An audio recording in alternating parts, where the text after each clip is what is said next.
Do you know what they don't have? Roast potatoes. What? They have mashed potatoes. No. I mean, No. roast potatoes or nothing. No. Yeah. No. I thought you were going to say they didn't have gravy then, and I would have gone over to America and slapped them all with the fish.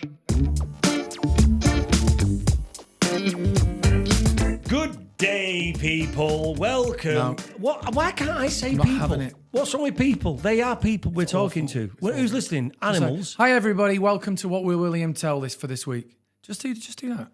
Hello, everybody. Welcome to William Tell this week. Is that all right? Cue the music. I do that bit. I know, I robbed it. This week's What Will William Tell, I thought we'll make it a bit festive. So I've got like a Christmas cracker load of little facts for Christmas. Oh, okay. So like instead of just like little facts that you've looked up, you've got Christmas cracker facts. Well, a couple of little bits and I like bobs. that. I like Well, it. Make it festive. Yeah, I can't get it either going to be good, funny or interesting, but they might be one of either. Should be a good listen. You've really sold it to everyone. I've tried. Okay, a bit of history to do with some fun facts. Jingle Bells was originally written for Thanksgiving. Oh, okay. What does that mean, Thanksgiving? What is the difference between Thanksgiving? Thanksgiving. Yeah, I've never understood. It's an American thing, Thanksgiving. Yeah, it's basically like practice Christmas. What do you mean? Well, Because we don't do it in this country. They basically, what we eat on Christmas Day, it's turkey and everything. Do you know what they don't have? Roast potatoes. What? They have mashed potatoes. I know. I mean, No. do you know what? No. We have mash because one of our family members likes mash. Yeah, but we have both. But no. you don't have it with roast potatoes or nothing. Yeah. No. I thought you were going to say they didn't have gravy then, and I would have gone over to America and Really have slapped them all gravy. with They have candied yams is a thing. What is that? So yam, like sweet potatoes, right? They get them in a can in like a syrup. They put them in. They roast them. Everything's sweet. Why is They everything roast them sweet? in the oven with like a layer of marshmallow on top. It's just honestly. No. It's, no. yeah. But But Thanksgiving. Thanksgiving is a celebration of Giving thanks. the pilgrims arriving in What, America. is that on Christmas Day? No, it's the second week of November. They have practice Christmas for That's real. a load of bollocks. I know. Okay, well, anyway, that was written for then anyway. Christmas was banned. Christmas celebrations were banned in England in the 1600s by Oliver Cromwell, the miserable Scrooge-faced, the Scrooge-faced bastard. It was in Scotland by John Knox, as they considered the celebrations too festive. Oh, behave. Fucking hell, where do you get your kicks, casualty? Well, remember when we talked about the Welsh religious revival that my great-granddad had renounced football for? Yeah. Sort of that as well. Once you get to sort of fire and brimstone Puritanism, it's like, right, you mustn't do this. Don't do that. That's too fun. It's like you're playing football. How are you telling me celebrating what Christmas. to do? I can't stand anybody saying, well, no, you shouldn't do. Don't you tell me if I want to find this fun, I'll find it fun. Yeah. Piss off. You should read the next one. Santa's image. It's me telling you what to do. Oh, thank you. Fucking hell. Santa's image, Coca-Cola. Exactly. Santa's image. While Coca-Cola helped Used to be green, I popularise think. Santa's red suit, it wasn't the first time he was depicted in red. Many versions of Santa were already in red before Coca-Cola's campaign. Oh, interesting. Okay. Because I thought it was green. Yeah, maybe that's one of those facts that just becomes an urban myth. And also Coca-Cola ran with it. We made Santa red. Yeah, it's like, good idea. Yeah, we won't argue with that. Christmas trees. Ancient Egyptians and Romans used evergreens. What? To symbolise new life during the winter. Solstice? Yes. How do you know what that means? What is that? What's a solstice? How did you know what it was before I said it? Because I was like, what? It's not going to be season. What word I is thought going it to was have solace and it had a T in what it. word is going to have confused him? Solstice. It's a summer solstice, winter solstice. It's Well, there sort you of go. From astronomy, The isn't it? tradition was later adapted to the modern Christmas tree. Christmas trees are often decorated with fruits, nuts, and other edible items.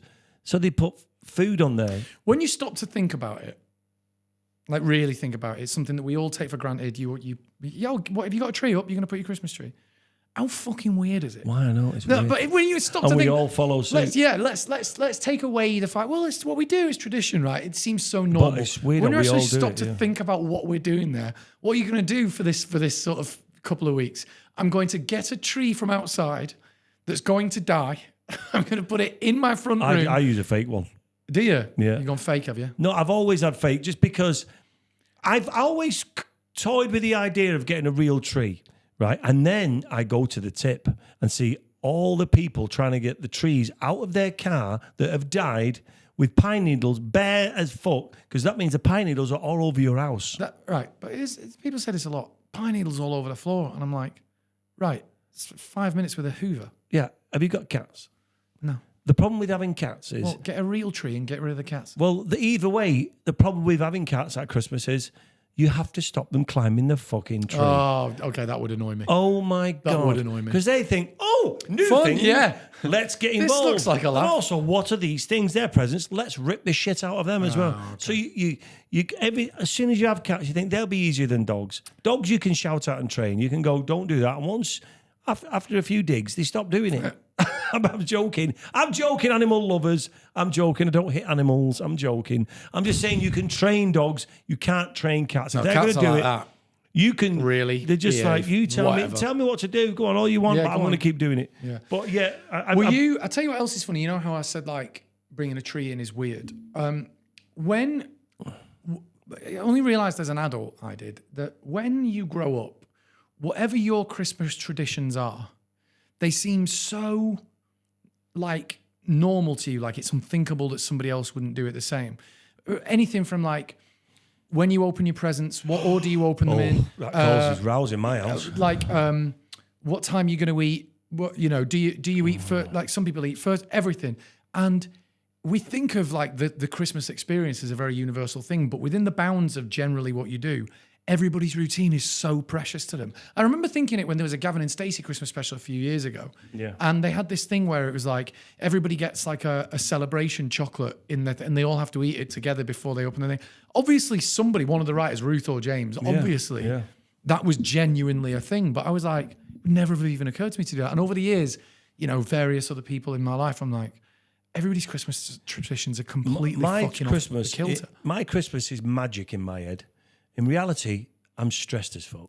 Really? Oh, because it's the chaos of it all, and you being you're desperate for everyone to have a good time and it'd be perfect. It's not just that. It's not just that. I want everyone to enjoy it, so I'm running around trying to make everyone enjoy it, but at the same time trying to keep the house tidy. Because Jesus Christ, oh God, I bet you're a nightmare. And not only that, it's the constant. What really gets to me, and I say it every year. You don't have to buy each other loads of shit that we don't need. Yeah. It's like Christmas is about us being together, having family time, and there's a greed element that comes from it. And it's going, what have you got, Phil? What did you get? I didn't get that. Did you? And it's like, what did you get? What do you need? We need nothing. Just get Michelle a card. Oh, yeah, that'll go down well. Yeah, there's a card. I might do that. I remembered the card. Hey, love, what I decided this year is to get you your favourite thing. Yeah. Michelle, a card. Based on our podcast and things we've learned from each other, me and Ralph have learned from each other, I'm going to get you a card and a tube of Imac. Oh, no. I've told you before. And an Uber to Ralph's. Leave it. But I do love Christmas, but it can get quite stressful, especially when you have a lot of people around. I think this year we're going to have more than ever. And I'm already stressed. I might have to get an extra table in for people. Were you one of these people that you were allowed to...